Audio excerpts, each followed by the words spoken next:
Hi, wow life, another video, another share guys, another POV. So ngayon, magbibigay tayo ng point of view sa isa sa mga upload ni Kalinga Pros. Yes guys, bago ang lahat, don't forget to support and subscribe Kuya Val Santos Matubang at Ednal Vlogs, Kalinga Prab, Ruel of Malalag, Rachel Morales Vlog, at sa lahat ng Team Kalinga. Andyan yung Keyboys, Kalinga Pre-Actors, Kalinga Charity Vloggers.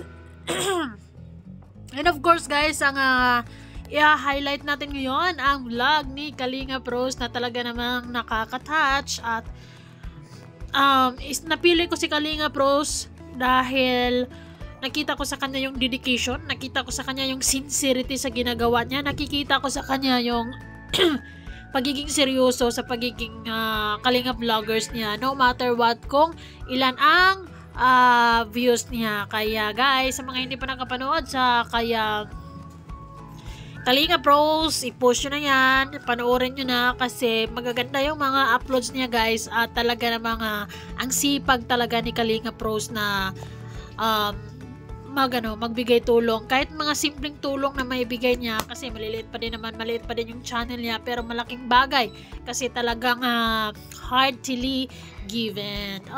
Maraming salamat sa mga sponsors ng mga bigas, kay Kuya Val na talagang kahit na nagbibigay ng mga 5 kilo, mga simpleng mga naibibigay niya, malaking bagay na yon sa katulad ni Kalinga Pros na merong 2,000 plus subscribers. Maraming salamat. Sige, panoorin natin ang kwento ni Lola na siyang isa sa mga vlog ni Kalinga Pros. Tayo mga Kalinga, binalikan ko po si nanay. Ang daming bata. Masaya, ang daming bata. Kalinga po si nanay. Ayan. Iba talaga yung lugar o yung tahanan na maraming bata, no? Kasi maingay. At saka hindi boring. Marami kang maririnig o nakikita mga batang mga masiyahin, naglalaro, ganun. Yan, dito na si nanay. Oy nanay, good morning. Ano, kumusta ka na? Ito, Ang ganda ni nanay, ano? Kahit na may edad na, pero nung kabataan ito na ako. Ang ganda. Pero in fairness kay Kalinga Pros, talagang makikita mo sa kanya yung pagiging seryoso niya sa ginagawa niya, 'di ba? So mararamdaman mo talaga ang puso na may pusong mamun. Pusong tumutulong, puso na puno ng paglilinga para sa mga nangangailangan. Ganon. hindi nga nasa kataulo. Bakit? Ewan ko ba, hindi ako makatulog sa gabi. Bakit ka nakatulog? Ewan ko. Ay baka iniisip mo yung boyfriend. Iniisip na yung boyfriend. Iniisip ko yan ang boyfriend. Ayaw mo na ng boyfriend. Ayaw ko na.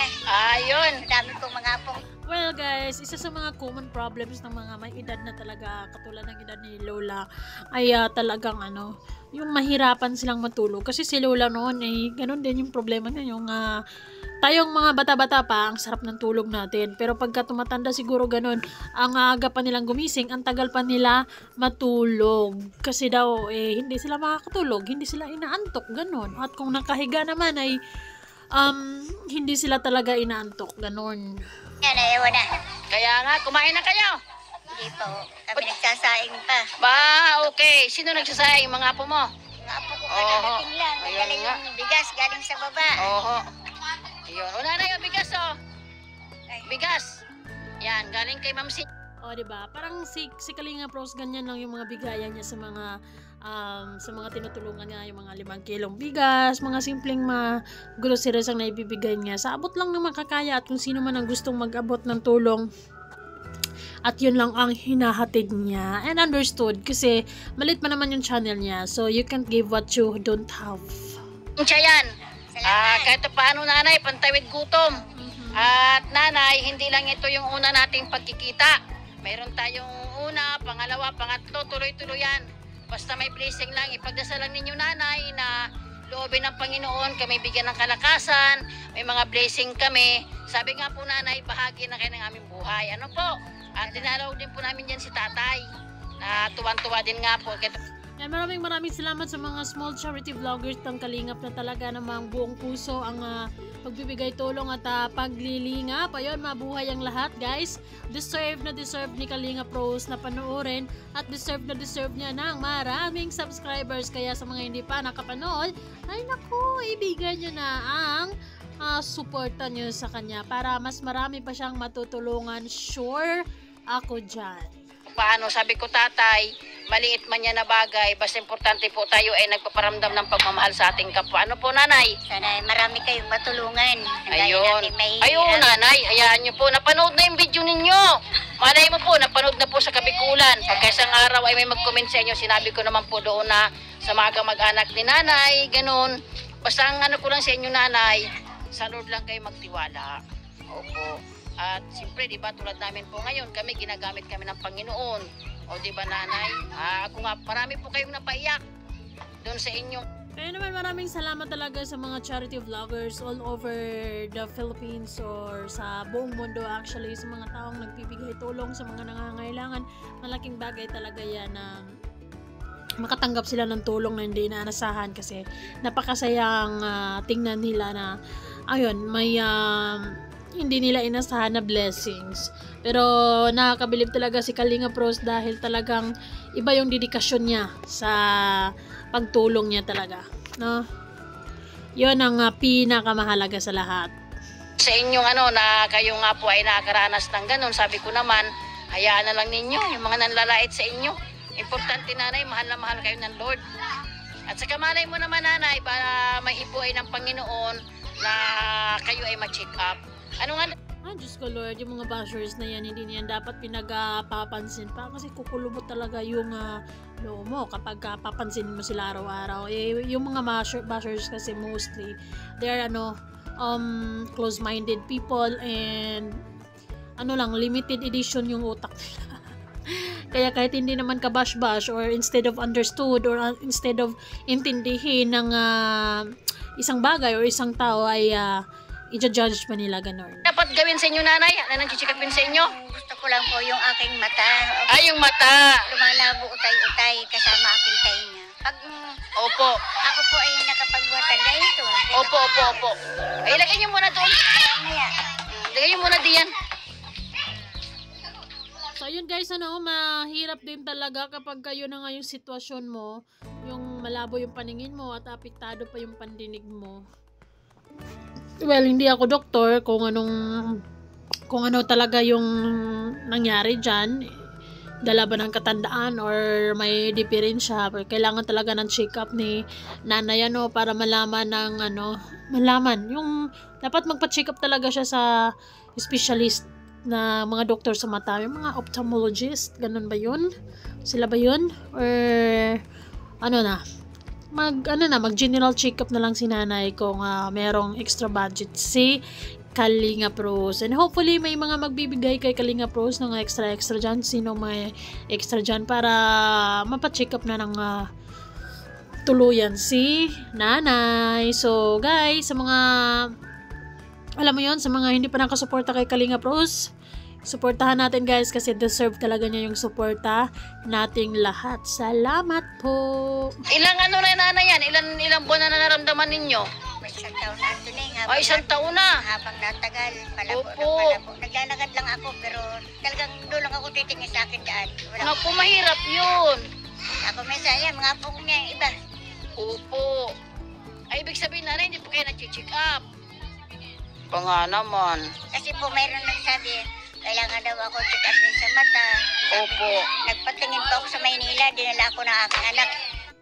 Lord, I pray na sana yung paningin ni nanay at yung pandinig niya ay hindi lalala, and sana gagaling na. Yung, 'di ba, mas maganda yung maliwanag yung paningin mo, makakita ka ng maayos, makalakad ka ng maayos, yung everything is well sa health mo, ganun. So, hopefully, 'di ba? Pero hindi naman nag-iisa sa buhay si nanay. Meron naman siya mga anak, kaya good thing. Merong mga anak na makaalalay at makapag-alaga kay nanay. Sa yung mga lakad bang mga yung mga sabi check up doon. Opo, Ganon. opo. O, sige po. Ay, dinala ako. Ay, kailangan daw sa akin talaga. Sa ospital ako dadalhin. Sa Opo, mata. check upin kayo. Yan lang. Yung talagang para sa matang doktor. Ang Opo. sabi ko naman, ay, ang akin pong nararamdaman ay, pag ako po ay nalilibang mata, kasama po akin tainga. Ay, ganun, apektado. Ako na po ay parang, ang ugat ko po ay parang, kasi nung araw ako, hindi man yun itatanong. Opo. Ako ay nagbubuhat ng kago. Dahil po yung mga binubuhat namin may nagsiyaga, kalakasan ko. That's why I really pray na katulad ng mga magulang ko na talaga namang nagbubuhat ng sobra-sobra, lalong-lalo na si Papa na bigyan sila ng mahabang buhay at maayos na pangangatawan. Good health is wealth, 'di ba? So, ganun din si nanay kasi ganun nga daw ang balibalita nga naman na kapag nung bata o yung kabataan mo pa ay kapag sobra-sobra yung pagbubuhat mo ng mga mabibigat, talagang pagkatanda mo, yun na nga, yun yung mararamdaman mo na mahihirapan ka pa na sakit yung ganito, ganyan, 'di ba? Pero paano ba yan? Nandyan na. So sana talaga ay hindi pa babayaan si nanay ng mga apo niya at mga anak niya, 'di ba? Opo naman. Ayun. Tumigil lang po ako na nag-edad na ako ng 60. Kaya parang iniinda nyo na ngayon, nanay. Opo. Sabi nga ng doktor, ito na raw po ito ng katandaan ko. Sabi ko, Dok, hindi po ito dahil ng katandaan kasi marami pang mga matatanda sa akin, malinaw ang mata. Opo. Sabi nga po nila, kailangan ko daw talaga sa... Opo. Sige lang, nanay. Ipagdasal natin, nanay, na may hipuin po ang Panginoon, na kayo po ay mahit papachikapan lamang. Sabi nga po, nanay, iniisip pa lang natin, alam na po ng Lord yan. At kami nga, ako nga, nanay, nalulungkot din ako sa nangyari sa inyo. Ako po, nanay, ay may sasahuri na, kaso po ay madami pang proseso bago masahod yun sa YouTube. Kailangan maghihintay pa kami ng ilang buwan, ganun. Tama naman talaga si ate. Maghintay ka ng ilang buwan hanggat sa maabot mo yung threshold ni YouTube, 'di ba? So kailangan mo talagang i-push ng bonggang-bongga yung pagba-vlog mo, pagbibigay para makasweldo ng tuluyan si Kalinga Pros. Ang nanay ay nakasahod na, kayo po ay aking bibigyan na ng pampacheck up.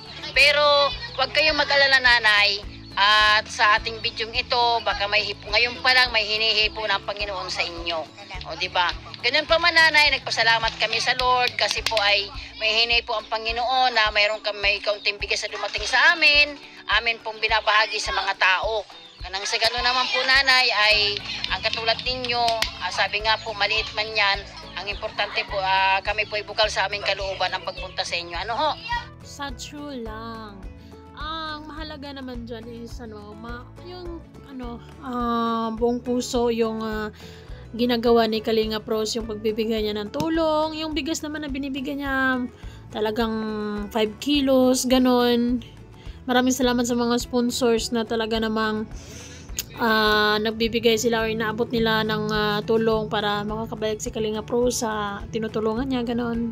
Salamat kay Kuya Val kasi minsan nagpapadala din si Kuya Val ng bigas para sa kanya para ibigay sa mga tinutulungan niya katulad nung kay Ate Gisa, ganon.